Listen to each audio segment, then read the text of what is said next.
Again, a warm welcome. Yes, a warm welcome. Why is it so? Just because after drizzling rain, again, it's hot, summer-like atmosphere. So warm welcome. But warm, again connected with feelings, warmth. Yes, that is also always with you, just because you are in such a standard, that is 11th, can say first standard of commerce, where obviously your hard work, your smartness, if accompanied with our feelings, our positive attitude, always such partnership will give you best result. Now last time I said that we are going to start dual effect of transaction, but we are going to change the plan and we are starting one of the most important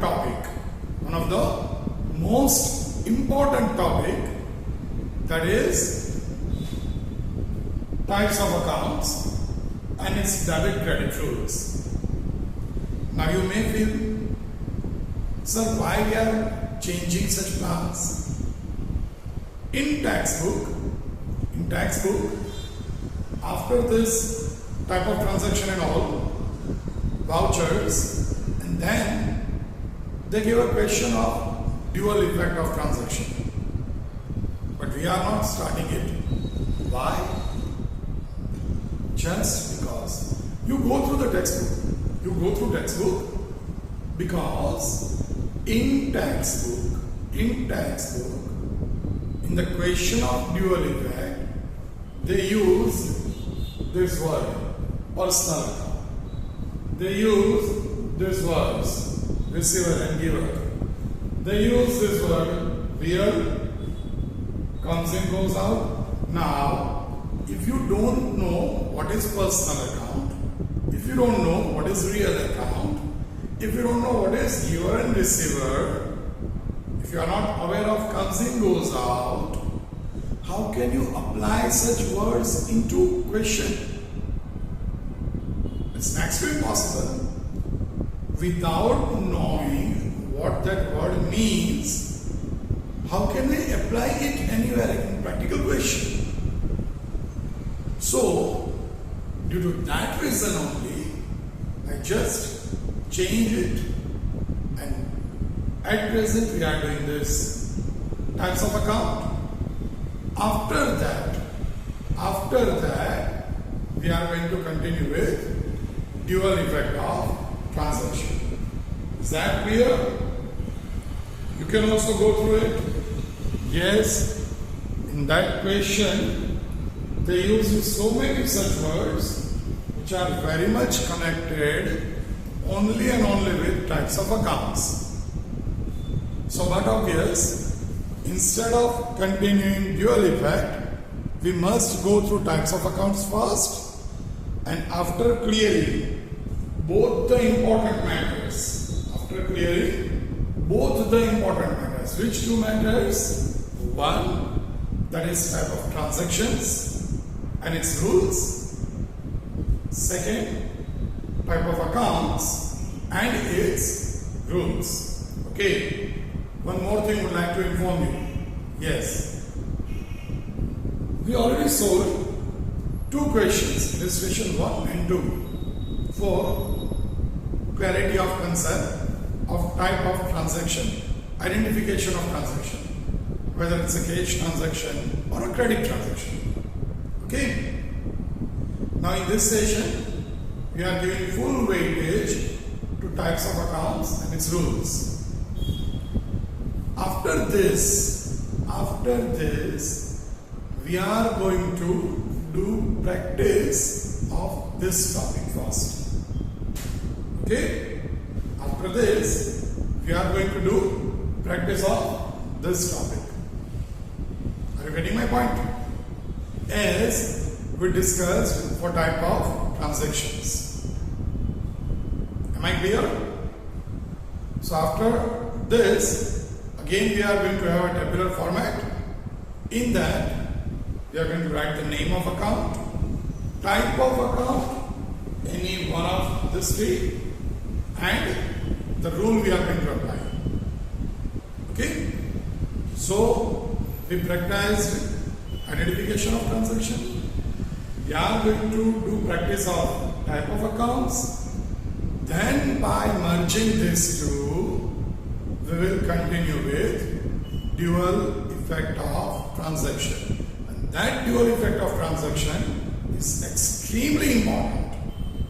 But without having the base of this, it is almost next to impossible. It is almost next to impossible. Is that clear? Sure. Okay. Let's go through. First of all, little bit verbally, whatever things given in textbook for this. Types of account. What is an account? What do we mean by account? We already studied in terminologies. Yes, in chapter 1. Okay? Having two sides. Left hand side known as debit, right hand side known as credit. To write on left hand side, it is known as debiting the account. To write on right hand side, known as crediting the account, and so many things in that terminology. Okay? But here there are different types of account, like personal account, goods account, assets account, expense account, income account, and so on. In double entry system, there are rules, specific rules for all these accounts. For personal account, we are having special rule. For real account, having special rule. For nominal account, having special rule. Okay? What is this? I am explaining you later on, don't worry. So, due to these rules of accounts, account is also known as social science. We discussed before 2-3 sessions in chapter 1. Yeah. Account is a science. Is it an art? And finally, derived on a conclusion, we derived a particular decision that account is neither only a science nor an art only, but it's a combination of science and art. Yes. Now let's go to the accounts, types of accounts. Can say classification, can say this is a type of classification. Now, in textbook, they give you two types, personal and impersonal. We are not connected with that word impersonal. Basically, it is personal account, real account, and nominal account. Only three types of accounts we are having. Okay? So for you people, there is no need to remember. There is no need to remember that it's a personal account, or it's a real account, or it's a nominal account. Automatically you can come to know once we clear the fundamental. Personal account. Here, this word personal is not at all connected with privacy. Yes, sometimes we used to say, this is my personal. This pen is obviously, I can say, my personal pen. This is my personal scale. That word personal is not connected with this. Is that clear? Here, the word personal. Here, the word personal is connected with person. Okay? It's connected with person. Two matters we are going to include in this. Two matters. One, that is living person. Another, that is artificial person. Okay? Living person. Very, very simple. We all know that. Me, you, there are so many. All are living person. Now, some teachers are using over here non-living person. I am not using that word. Why? Non-living, when you are not exactly knowing the meaning of it, then you may feel confused. Non-living means an expired person, a died person. No, it does not mean like that. That's why I use the word artificial person. Now you may feel surprised. What is artificial person? Why we are using this word? It is very, very simple. Try to understand this. If we made a transaction, naturally two parties are involved. Two parties. Now in accounts, if you want to learn accounts with utmost perfection, always take care. Always take care. The person whose accounts you are preparing, you assume that you are that person. Again, listen carefully. In accounts, the person whose accounts you are preparing. Suppose you are preparing accounts of Darpan sir, then you should assume that you are Darpan sir. Suppose you are preparing accounts of Mukesh Bhai, you must assume that you are Mukesh Bhai. Suppose you are preparing accounts of others provision store, you must feel that you are the owner of others provision store. Is that clear?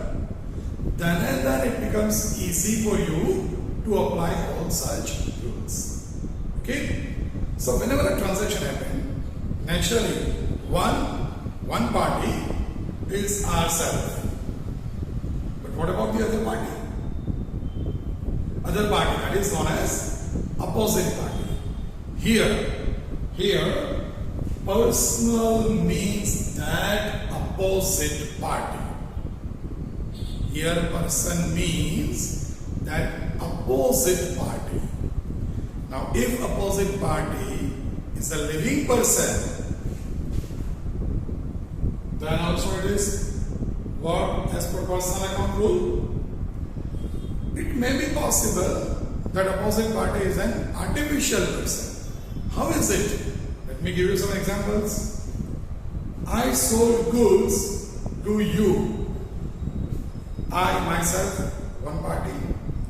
For me, opposite party is you. Living person. No problem. One more transaction. I deposited rupees 20,000 in State Bank of India. I deposited. So one party. Opposite party, State Bank of India. State Bank of India is artificial person. State Bank of India is artificial person. Is it clear? Again, I took a fire insurance premium, fire insurance policy, and paid premium to insurance company. So one party, I myself, my business. Opposite party, insurance company. Again, artificial person. For yourself, let's take, you paid fees to our school, to our institute. One party, you yourself. But for you, opposite party, school. Again, school is considered as artificial person. Is that clear? So, in a transaction, there are so many chances that if a person included, opposite party is there, in that case, opposite party may be a living person opposite party may be an artificial person. Is it okay? Clear? That's good. Now let's go through the rule. Very, very important. At the same time, extremely easy. Just to understand it, how to apply is the thing to be noted. Nothing else. Before I explain the rules, let me tell you, this is one of the most important lecture. This is one of the most important lecture. So let me recommend you, I personally wish at least for 3 to 4 days, daily at once, रोज एक बार go through the entire lecture. Okay? See, you may feel. So it's very easy to remember. There we are committing a mistake. I agree. Very, very easy to remember. But to remember and to understand, two different things. To remember is just like fast food. Gokhi nakhi. Fatafat. But it will not give you so many energy, vitamins, all such. If you had burgers, if you had noodles, obviously it will not be that helpful to our body. But fruits, vegetables, pulses, all these are not considered as fast food, but very important, very beneficial to our body. So compare with remembering and understanding. To remember is a matter of joke. I saw so many persons to whom if I asked, say type of accounts and its rules, fart, they start answering. Sir, personal account, debit the receiver, credit the giver. Real account, debit what comes in, credit what goes out. Nominal account, debit all expense and loss, credit all income. What is the meaning of it? That means you know the rules, how to apply it. If I give them a practical question, 90% of the transactions are wrong. Why? Because they knew only bookish knowledge. Okay? So that's why I am saying you go through this lecture at least once in a day for 3, 4, 5 days. Like a medicine, 5 દિવસનો course પૂરો કરજો. રોજ એક વખત આ medicine લેવાની છે. Okay? અને આખે આખી, the entire one. Is that clear? Let's go through. Living person, artificial person. Now the rule. Debit the receiver, credit the giver. Debit the receiver, credit the giver. What does it mean? What does it mean? First of all, as I say, person or personal account, always say it is of opposite party. It's not of our account. It's of opposite party's account. Barabar? Try to remember, try to recall that example I gave you. Accounts never speaks its own name. Account કોઈ દિવસ પોતાનું નામ બોલે નહીં. Try to remember that example I gave you. I'm watching match. My mama called me for dinner once, twice. Before 3, 4 lectures, I give you this example. Okay? That we are not going to speak our own name. In the same pattern, account will never write its owner's name.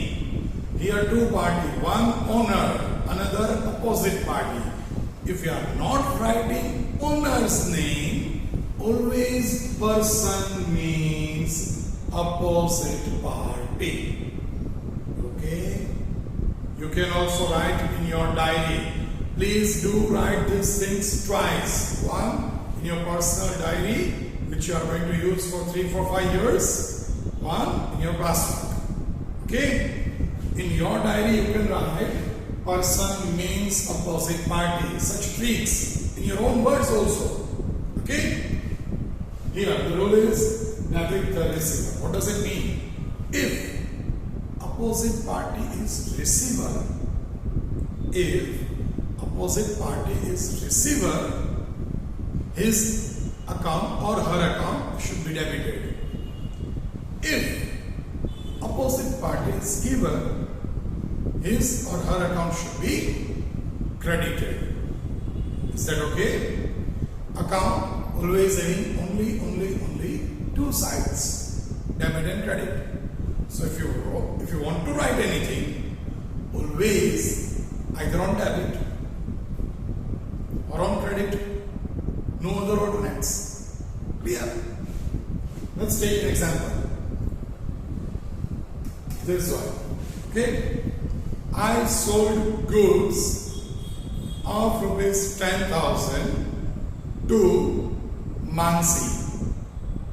I sold goods of rupees 10,000 to Mansi.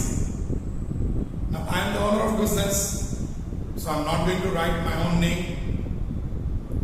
So for me, opposite party means Mansi. Now for me, just imagine, Mansi is receiver or giver. I am selling goods to Mansi. No clarification of payment. So can I say exchange goods from me to Mansi? Can I say further Mansi is receiver, she receives goods. Okay? So in my account, I must debit Mansi's name. It should be written like Mansi account debited. That will write further, don't worry. At present, try to understand this only. Okay? Next example. Purchased furniture of rupees 50,000 from Bharat Furniture House. Purchase furniture of rupees 50,000 from Bharat Furniture House. Here, who is purchasing? I, myself, my business. I am not going to write my own name. So for me, opposite party is Bharat Furniture Mart. Artificial person. Now tell me, Bharat Furniture Mart is for me, Bharat Furniture Mart is receiver or giver. Bharat Furniture House, Mart, whatsoever the name, don't worry. You just try to concentrate on this. Bharat Furniture Mart is receiver or giver. They are giver because I am purchasing furniture from them. Is that clear? Is that clear? So they are giver. Is it okay? I deposited rupees 25,000 in State Bank of India. I deposited rupees 25,000 in State Bank of India. Again, opposite party is State Bank of India. Artificial person. Now, State Bank of India, a receiver or giver for me? They are receiver because I am depositing over there. They received my money. So State Bank of India account debited. Is that clear? Debit the receiver, credit the giver. If opposite party is receiver, their account should be debited. If opposite party is giver, in the given transaction, their account must be credited. Is there any problem? Good. Now, second, real account. What do we mean by real account? First of all, this word real is not at all connected with reality or something like that. Okay? Real and artificial. It's not like that. No classification like this. Real. Real account includes two matters, goods and assets. Now an important thing. in accounts, we are not using the word goods. Instead of that, it is known as purchase, sales, etc.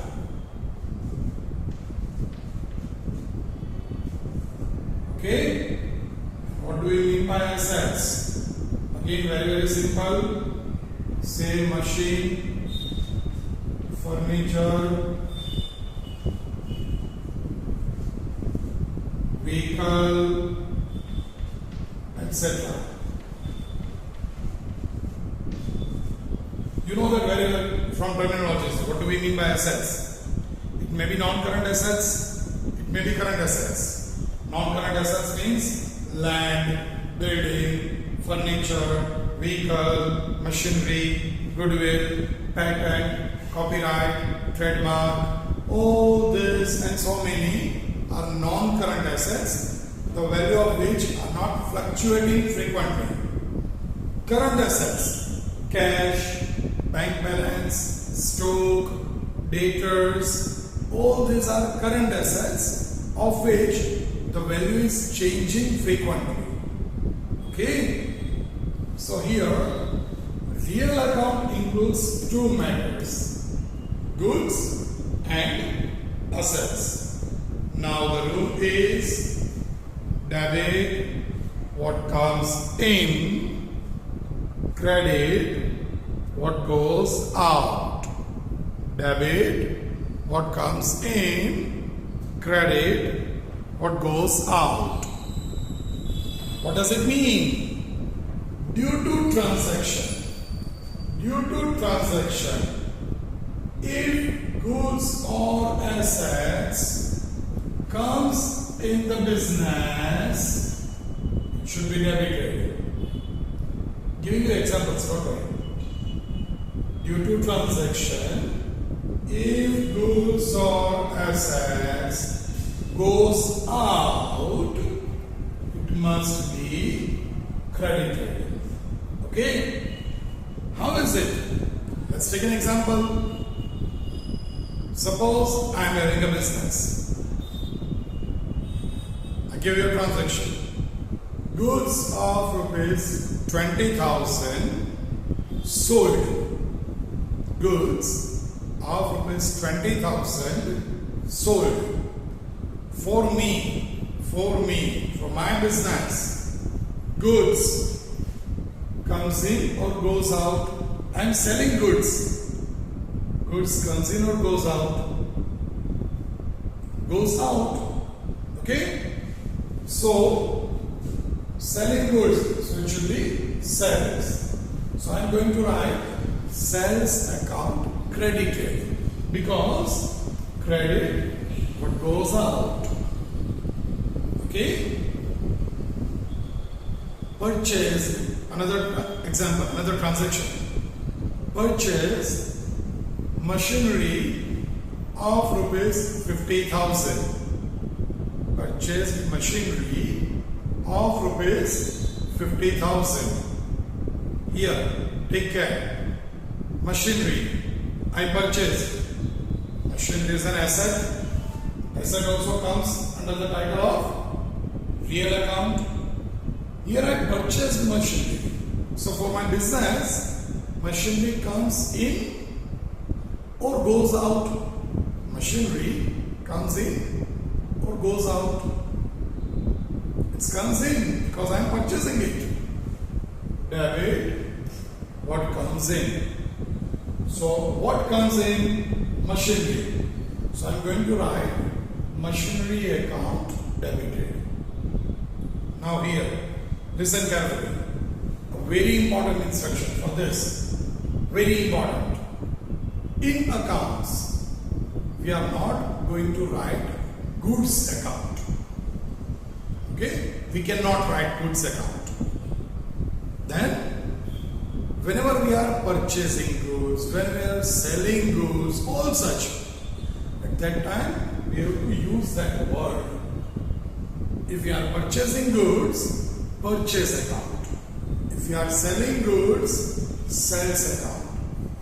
If goods we purchase, we are returning due to damage condition or anything, may be possible, the goods we purchase, now we are returning back.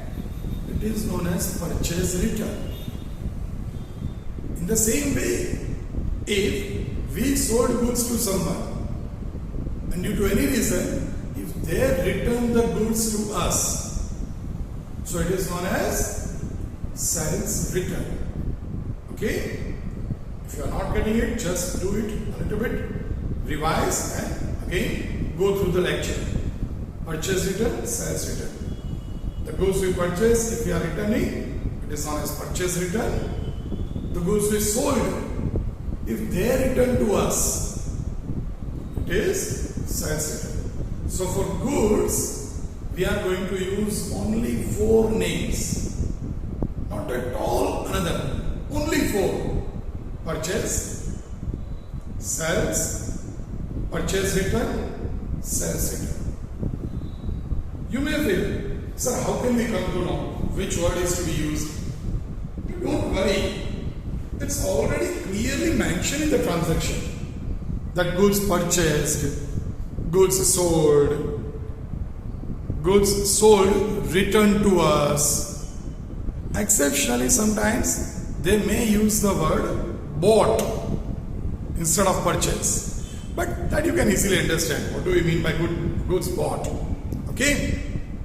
So, again, for goods, we are going to use only 4 names.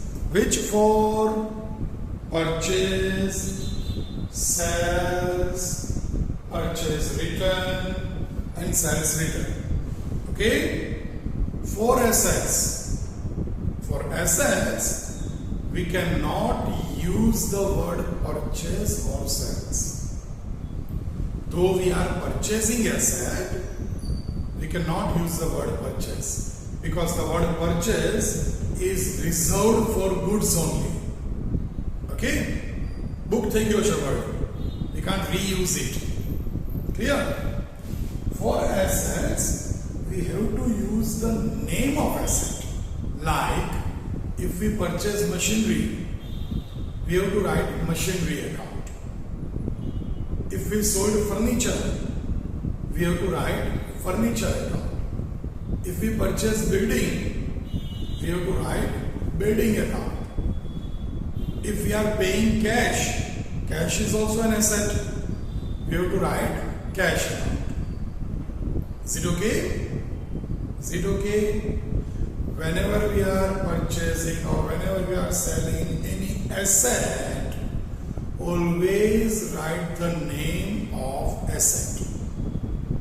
But in case of goods, if purchase, use the word purchase, sales, use word sales, purchase return, sales return. Okay? So, in case of goods or assets, due to transaction, if goods or assets comes in, normally whenever you are purchasing, always it comes in. Whenever you are selling goods or assets, always it goes out. Okay? Cash is also an asset. So whenever you are paying, it goes out. Whenever you are receiving, it comes in. So net, you can easily say, whenever it comes in, debited. Whenever it goes out, credited. Is it okay? Good. Next, nominal account. Again, the word nominal is not at all connected actually with the word negligible or minor or somewhat like that. Nominal may having that meaning also, but we are not going to use that meanings. Is that clear? Here, in nominal accounts, we are going to include expenses, loss, income and gain. Yes. Expense, loss, income and gain. And what is the rule of it? Very, very simple again. Debit all expense and loss. Debit all expenses and loss. Reverse of it. Credit all income and gain. Very simple. Now you may ask, sir, rule is still okay. What is the expense, loss, income, gain, etc.? It's very easy to understand. It's very, very easy to understand. Whenever normally the word paid is connected, it's always an expense. Like salary paid, like commission paid, like rent paid, like electricity bill paid, like telephone bill paid, so many things, like interest paid, discount, so many things. Whenever the word received is along with the word, it is normally shows income for us. Like rent received, commission received, brokerage received, bank interest received, like that. Okay? So it's very easy. If it's an expense, you have to debit it. For example, rent paid rupees 5,000. Rent paid rupees 5,000. Now in this transaction, rent is an expense or income? Very, very simple. It's an expense. So what you have to write? Rent account debited. Because the expense is debit. Commission received rupees 2,000. Commission received rupees 2,000. Here the word received shows it is an income. So you have to write on credit side, commission account credited. Okay? How to write that I will explain later on. Don't worry. At present, just try to understand it. Not remember, understand. Try to understand whether it's an expense or income, whether it comes in or goes out, receiver or giver. If you can easily understand that, the work becomes very easy for you. Okay? Now, for this nominal account, 1-2 special things would like to inform you. It will not be given in the textbook, yes, but because in future, in further chapters, we are going to use it so many times. At that time, you will not get confused if you are concentrating at present. And it's our moral duty to give everything to you. Yes, though it is given in the textbook or not. Okay? Let me ask you one thing. I'm giving you 2-3 seconds. Let me ask you one thing. I'm giving you a word. Tell me whether it is income or expense. Salary. Salary. Is it an income or an expense? What? Expense. Income. How is it? Can you prove it? Now, what your reply may be? Sir, it depends. If we paid salary, it's an expense. If we receive salary, it's an income. I think this is a common reply from all of you. Can anyone say salary is only an income? It can never be an expense. Can anyone say salary is always an expense? It can never be an income? I can say.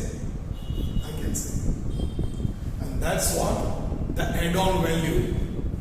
આ જગ્યાએ જ આપણી value increase થાય છે. Okay? You can ask to your friends also studying somewhere else. Definitely, they may not have this concept very clearly. Especially for salary, I'm saying now. Not for commission, not for brokerage, not for rent. salary only. Salary is always an expense for us. Salary is always an expense for us. Confused? But sir, if we receive salary, then it's an income. No. Why? Because we are never going to receive the salary. Again, why? These are the questions from your end. Why can't we receive salary? Because if you remember, in this lecture only I say that when you are preparing accounts, always believe that you are the owner. You are the owner of that account. And naturally, owner is not receiving the salary. Owner is always paying salary. Okay? Let's take an example. Suppose you are working as an accountant in my firm, in my business, in Darpan sir's business. You are working as an accountant. But, so naturally, I am paying salary to you. But take care. When you are writing accounts of my firm, when you are writing accounts, you always believe, you must assume that you are the concern. That you are the concern. Okay? Then and then, the account can be written with utmost perfection. So if you yourself assume that you are the concern, salary is an expense naturally. Because for the concern is the owner. Always salary is going to pay. Is that clear? So, few exceptional words are there which are 100% clear. It's an expense or income. Okay? Salary is one of them. Another, insurance premium. Insurance premium. In 11th as well as 12th standard, in both the standard, whenever the word insurance premium comes, always it's an expense for us. Because insurance premium is an income for insurance company. Now, we are not insurance company. We are having our own business. So if we took insurance policy, it's always an expense for us. Premium is always an expense. Okay? So again, whenever insurance premium word is there, it's always an expense. Clear? I use in 11th and 12th standard. Why? Because when you go to college for further studies, in accountancy subject, you will have a chapter named Accounts of Insurance Companies. Yes, you have to prepare insurance companies' accounts. So in that accounts, obviously, insurance premium will be an income because you are assuming that you are an insurance company. But here, salary, always an expense. Insurance premium, always an expense. Is it clear? For rent, we cannot say anything. It may be an income, it may be an expense. For commission, may be an income, may be an expense. For brokerage, may be an expense, may be an income. For interest, may be an income, may be an expense. Okay? For all this, depends on the word given. If word paid is given, it clearly says it's an expense. Word received is given, it clearly says it is an income. But for salary and insurance premium, always an expense. Okay? At the end, let's go through it very quickly again. Personal account includes two matters: one, living person; another, artificial person, like bank, like any provision store, like insurance company, like any company's name, all these are falling under this category, artificial person. Any of this, naturally opposite party always. So if opposite party is receiver, debit their account. If opposite party is giver, credit their account. Okay?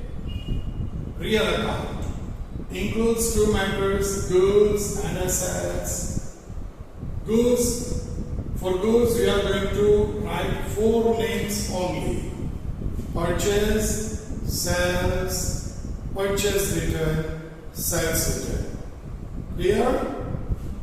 If we purchase goods, goods comes in debit. If we sold goods, goods goes out, credit. Okay? If purchase return, if we are returning goods we purchased, goods goes out. And if someone return goods to us, sales return, goods comes in. You can remember like that. Purchase comes in. Purchase return, mention the reverse of it, goes out. Sales goes out. Sales return comes in. Very, very simple.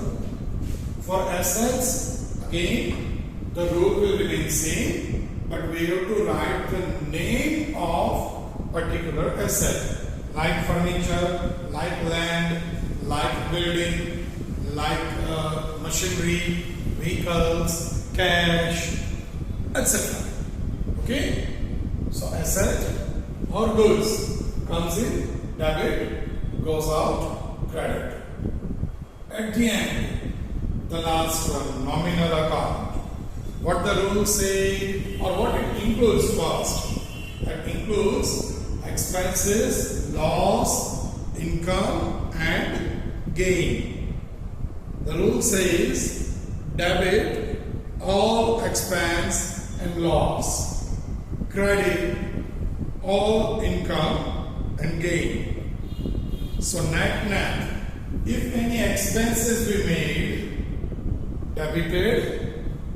If income, it is credited. Okay? In expenses, do take care salary and insurance premium. These two are considered always an expense. It cannot be an income for us. Is it okay? Today, till this topic only. Next session will cover the practical practice of this topic with a small tabular format. Yes, covers 4 columns: serial number, name of account, type of account, and what type of, if you write personal account, then you have to write artificial person or living. If you write real account, then whether it's a goods or asset. If you write nominal account, expense or income. So 4 columns. Okay? Very easy but extremely important, because in that question we are putting these rules to practice. Is that okay? And then we continue with dual effect of transactions. Is that clear? So till next session, do remember you are going to revise it. You are going to write it 2 times, one in your personal diary, one in your classroom. But not only that, you are going to revise it at least for 4 to 5 days, once in a day. Okay? So in this session, taking a break. Till next session, take care of yourself. Have a nice time. Be happy. Try to make others happy.